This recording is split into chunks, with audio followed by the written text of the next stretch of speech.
Olá a todos, sejam bem-vindos. Eu sou o professor Wellington e a gente está iniciando mais uma aula do nosso curso de Física Básica, onde a gente vai dar continuidade ao estudo da mecânica dos fluidos. Hoje é a nossa aula 8 e a gente vai estudar a equação de Bernoulli, uma das equações mais importantes dentro da mecânica dos fluidos. Vamos lá? Bem, fazendo uma pequena revisão da aula anterior, nós estamos estudando um fluido escoando dentro de uma tubulação. A partir dessa condição, a gente determinou que esse fluido ele tem que estar com uma velocidade constante de suas partículas, portanto o regime dele é permanente.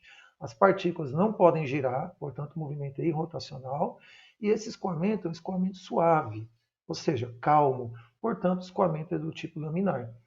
Atendida a esses critérios, e lembrando que o fluido aqui dentro ele tem densidade constante, é incompressível, ou seja, ele se aproxima de um fluido ideal, a gente consegue calcular a vazão desse fluido.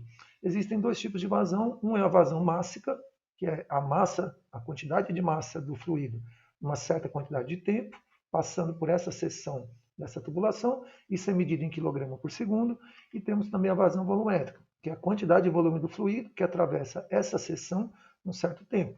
É medida em metros cúbicos por segundo. Também vimos na aula anterior que a vazão volumétrica, além de ser volume por tempo, ela também pode ser calculada ou determinada como sendo a área da seção multiplicada pela velocidade das partículas do fluido. A área é metro quadrado, velocidade é metros por segundo, quando eu multiplico isso por esse, dá vazão, porque vazão é metros cúbicos por segundo. Então, a unidade desse vezes esse prova que isso aqui também é vazão, dando metro cúbico por segundo. Lembrando que área e velocidade são inversamente proporcionais, o que significa que se a área for grande, a velocidade aqui de escoamento é pequena. Onde a área é pequena, a velocidade de escoamento se torna maior. Também vimos na aula passada o número de Reynolds, que é um número adimensional, ou seja, não tem unidade, e que ele foi determinado experimentalmente. E ele permite que você saiba, a partir dele, qual é o tipo de escoamento no interior de uma tubulação. Esse número de Reynolds, que é o RE, ele é calculado pegando-se a velocidade do fluido, multiplicando-se pelo diâmetro da tubulação e dividindo-se pela viscosidade cinemática do fluido. Quando eu multiplico isso e divido por isso aqui não tem unidade de medida, porém é um valor numérico. E olhando nessa tabela, a partir do número que eu encontrar aqui, eu olho nessa tabela e eu sei se o escoamento é laminar, de transição ou turbulento. Outra coisa que nós vimos também na aula anterior é que se nós pegarmos uma seção, ou seja, uma tubulação de seção variável, né? Então aqui a seção tem uma área maior, aqui a seção tem uma área menor.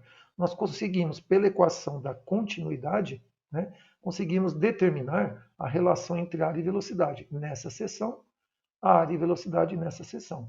Considerando que o fluido é ideal, ou seja, tem densidade constante, viscosidade muito próxima de zero, portanto, esperamos que a quantidade de massa que entra nessa tubulação tem que ser igual à quantidade de massa do fluido que sai. Diante disso, também presumimos que a vazão na entrada tem que ser igual à vazão na saída. Como vazão é área vezes velocidade, então, se a vazão na entrada tem que ser igual à vazão na saída, basta escrevermos que a vazão na entrada é A1 vezes V1 e que a vazão, portanto, na saída, ou seja, a vazão aqui Z2, vai ser A2 vezes Z2.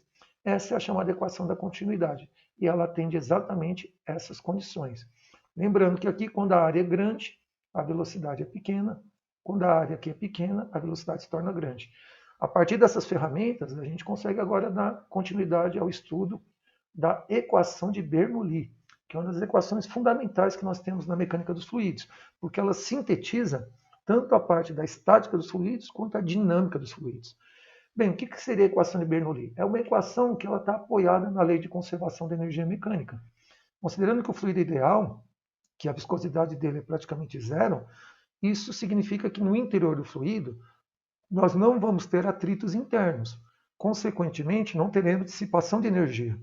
E um fluido em movimento, ele está transportando energia, né? Energia cinética, por exemplo, e vai estar produzindo algum tipo de trabalho. Portanto, se você somar essas parcelas de energia que está sendo transportada, energia de movimento, e o trabalho que está sendo produzido pelo fluido, a gente consegue, pela lei de conservação da energia mecânica, a gente consegue deduzir a equação de Bernoulli. Outra coisa que a gente tem que considerar é que essa equação, que está apoiada nessa lei, uma das leis fundamentais da mecânica, né, ela estabelece a relação que nós temos entre pressões e velocidades em qualquer ponto no interior da tubulação. Ou seja, eu pego o fluido, acompanho o movimento dele dentro da tubulação. Se você escolher um ponto lá dentro, a equação de Bernoulli me estabelece a relação entre pressão e velocidade naquele ponto. Bem, considerando então essa situação aqui, para a gente aplicar a equação de Bernoulli, uma tubulação de seção variável, aonde eu vou pegar aqui dois pontos distintos dela, e nós percebemos que nesse ponto ele está numa altura em relação a esse plano de referência, alfa. Então, alfa é o nosso plano de referência, é o que determina a altura do ponto 1. Enquanto que esse ponto 2 se encontra numa outra altura em relação a esse plano de referência. O que nós temos no ponto 1? Três características do fluido: a pressão nesse ponto, a velocidade e a altura. Nesse segundo ponto, no interior da tubulação, o fluido tem uma pressão, uma velocidade e uma altura em relação a esse plano de referência. Segundo os estudos de Bernoulli, ele percebeu que a somatória dessas parcelas, aplicada em qualquer ponto do fluido, é sempre constante.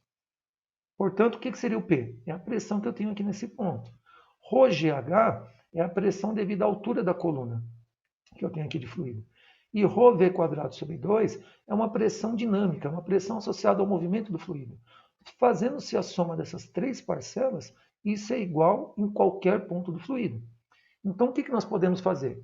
Considerando que essa somatória é constante em qualquer ponto, nós podemos pegar exatamente isso e aplicarmos em dois pontos do fluido. Por exemplo, no ponto 1 e no ponto 2. É o que nós vamos fazer. Se nós aplicarmos no ponto 1 isso, podemos escrever isso dessa maneira. P1 ρGH1 mais ρV1 ao quadrado sobre 2. Isso aqui é constante naquele ponto 1 do fluido. Tem que ser igual a P2 mais ρGH2 mais ρV2 ao quadrado sobre 2. Isso aqui é constante no ponto 2 do fluido. Portanto, isso tem que ser igual a isso porque nós estamos aplicando a lei de conservação da energia mecânica. Isso eu posso aplicar em quaisquer outros pontos. Tomando como exemplo aqueles pontos 1 e 2, então isso aqui é válido. Isso aqui é o que nós chamamos de equação de Bernoulli, para dois pontos distintos no interior de um fluido que atende aquelas características de um fluido ideal. Né? A densidade dele é constante. Perceba que esse ρ que nós temos aqui é a densidade do fluido. E é sempre a mesma durante o escoamento dele. Outra coisa que a gente pode perceber é que essa somatória aqui dessas duas parcelas é o que a gente chama de pressão estática. É aquela pressão que nós vimos lá na estática dos fluidos. E essa parcela ρV quadrado sobre 2 é a chamada pressão dinâmica, porque está associada ao escoamento, ou seja, o movimento do fluido. Tá? Tanto isso quanto isso, a gente pode interpretar, se nós trabalhássemos, desenvolvêssemos essas expressões, você veria que isso aqui está associado a uma energia e isso aqui a outra. Esse ρGH lembra, lá na física 1, na mecânica, aquela energia potencial por conta da altura. Enquanto que esse ρV quadrado sobre 2 nos lembra lá na física 1, na mecânica, aquela energia cinética, energia de movimento. Então perceba que embutido, quando eu faço isso igual a isso, eu estou fazendo já embutido a ideia da conservação da energia. Tudo bem? Bem, vamos avançar um pouquinho aqui nesse estudo. A gente também pode pensar da seguinte maneira: como isso aqui é a equação de Bernoulli, ela está atendendo a um critério. Então é sempre bom reforçar. O critério é que o fluido é ideal, o regime de movimento dele é permanente, ou seja, a velocidade aqui, né, nessa seção é constante e a velocidade nessa seção é constante. As partículas não giram, né, e o escoamento é suave, é laminar. Agora, a gente pode pensar da seguinte maneira: e se por acaso o fluido tivesse parado nessa tubulação? Se ele tivesse parado, V1 e V2 iam ser zero. Se aqui for zero, aqui for zero, essa parcela desaparece, fica isso igual a isso. O que nós aplicamos lá na estática dos fluidos. Agora, eu posso pensar numa outra situação. O que aconteceria se nós tivéssemos aqueles pontos 1 e 2 no mesmo nível? Ou seja, eu estou pensando nessa situação aqui. Peguei o ponto 1, peguei o ponto 2 e mantive eles alinhados. Você percebe que a mesma linha de corrente que passa por aqui é a mesma que está chegando no ponto 2. Então, são pontos que estão na mesma altura, né, em relação ao plano de referência. Então, H1 é igual a H2. Se a gente desenvolver isso na equação de Bernoulli, como H1 é igual a H2, e, portanto, essa densidade também é igual a essa parcela se cancela com essa. Portanto, sobra P1 ρV1 ao quadrado sobre 2 tem que ser igual a P2 mais ρV quadrado sobre 2. Essa igualdade, isso sendo igual a isso, nos dá uma mensagem importante, que existe uma relação entre pressão e velocidade. E essas grandezas são inversamente proporcionais. Ou seja, no trecho onde a velocidade é maior, por exemplo, aqui a velocidade é maior nesse trecho. A gente já sabe isso pela equação da continuidade. Aonde a área é pequena, a velocidade é grande. Mas a pergunta é, se a velocidade é grande, como é que seria a pressão nesse ponto? Seria exatamente menor, porque é o que é previsto na equação de Bernoulli. Aonde a pressão é menor, aqui essa velocidade aqui tende a se tornar maior. São inversamente proporcionais. É o que nós chamamos de efeito Bernoulli. Então, atente muito a isso. Onde a velocidade é grande, a pressão é pequena. Tudo bem? Aqui nesse ponto seria o contrário. Aonde a pressão é grande nesse ponto, porque aqui eu tenho uma quantidade maior de fluido, a velocidade aqui é menor. Tudo bem? A gente pode, por exemplo, aplicar isso para compreender o destrelhamento de uma casa. Quando você tem, por exemplo, uma ventania muito grande. Se você considerar, por exemplo, aqui uma casa e o seu telhado, imagina, por exemplo, aqui a pressão interna, aqui no interior da casa, e a pressão externa. Essa pressão externa, o que acontece? Como o ar aqui está em movimento, passando pelo telhado, isso aqui é uma quantidade grande de ar em movimento, a velocidade é grande. Pelo que nós acabamos de ver, pela equação de Bernoulli, aonde a velocidade é grande, essa pressão de fora, que é a pressão externa, tende a ser menor. Se a pressão é menor, comparado com a pressão interna, a gente vai ter um diferencial de pressão. Essa pressão interna é maior do que a externa, gerando uma força de ascensão, uma força de dentro para fora, fazendo com que o telhado suba. Ou seja, você vai fazer o destelhamento da casa, o que é muito comum em tempestades. Ou seja, se esse telhado não estiver muito bem preso aqui, a tendência dele é de ser levado por essa corrente de ar. Então, resumindo, aonde a pressão, né, acima do telhado for menor, significa que a velocidade aqui é grande, criando essa força aqui que vai fazer com que o telhado seja arrancado. Tudo bem? É uma aplicação prática do princípio ou da equação de Bernoulli. Bem, vamos fazer agora um exemplo numérico. Considere então a seguinte situação: um fluido de densidade 0,8 gramas por centímetro cúbico que está dentro de uma tubulação de seção variável. Exatamente essa situação aqui. Essa área grande é de 3 centímetros quadrados, essa área pequena é de 2 centímetros quadrados, e aqui no ponto 1, a velocidade de 2 metros por segundo. Queremos saber qual é exatamente a velocidade no ponto 2 e qual é a pressão no ponto 2, sabendo que a pressão no ponto 1 também foi dada, é de 4,10 a quarta Pascal. E trabalhar tudo no sistema internacional. Tudo bem? Então, vamos separar aqui as informações. Eu quero saber V2 e P2, ou seja, nesse ponto eu quero velocidade e pressão. Ele nos deu a área 1, a área 2 e a velocidade no ponto 1. Aqui, como nós já sabemos que a vazão na entrada é igual à vazão na saída, nós podemos aplicar a equação da continuidade. Então, eu posso escrever que A1 vezes V1 é igual a 2 vezes V2. Isso vem da equação da continuidade. Área 1, 3, V1, 2, área 2 vale 2, está aqui do lado, né? Nós pegamos informações aqui, queremos saber V2.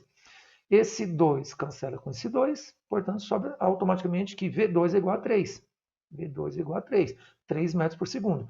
Perceba que aqui eu não precisei mudar a unidade da área, porque se aqui é centímetro quadrado, aqui é centímetro quadrado, essas unidades se cancelam, tudo bem? Então aqui a velocidade já dá 3 metros por segundo. Então, nessa seção menor, a velocidade é maior, né? Lembra?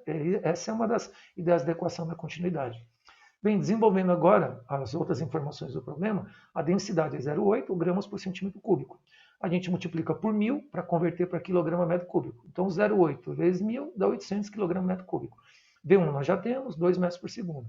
V2 nós calculamos. A pressão no ponto 1 era de 4,10 a quarta. 4,10 a quarta são 40.000 pascal. E eu quero saber P2. Então, escrevemos aqui a equação de Bernoulli.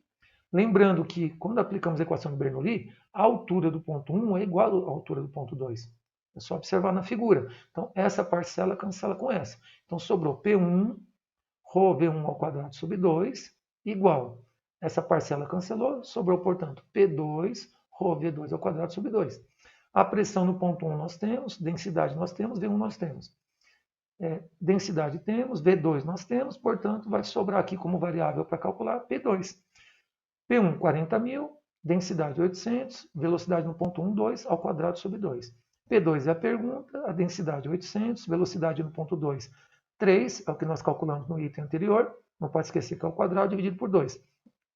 Essa continha inteira aqui, se nós efetuarmos, vai ficar aqui 40.000 e essa continha aqui dá 1.600. igual P2, essa continha inteira aqui dá 3.600. Portanto, somando 40.000 com 1.600, dá 41.600. Essa parcela que está somando, a gente joga para o outro lado, vai como menos 3.600. Então, 41.600 menos 3.600 dão 38.000 Pascal.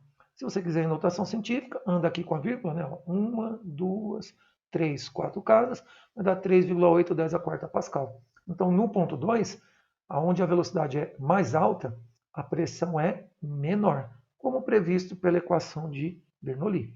Para finalizar a aula de hoje, vamos fazer um exemplo 3, um exemplo bem interessante sobre a velocidade com que a água sai, né, um líquido sai de um pequeno furo aqui na lateral de um recipiente. Então, nós temos aqui um fluido com densidade constante e eu quero saber a velocidade na saída aqui desse recipiente. Bem, o que é dado para nós? É dado a altura, ou seja, qual é a altura em relação à superfície que se encontra esse furo. Essa altura aqui vale 20 centímetros, tudo bem? Bem, o que a gente tem que considerar no problema? Olhando aqui na figura, a gente sabe que essa aqui é a altura total, da superfície do fluido até a sua base, H1. Vamos chamar isso aqui de H2, então da figura, essa altura aqui é simplesmente H1 menos H2, a gente já pode escrever isso. A pressão no ponto 1, como isso aqui está aberto, é a pressão atmosférica. Aqui, esse furinho também está aberto, então a pressão que age aqui também é atmosférica.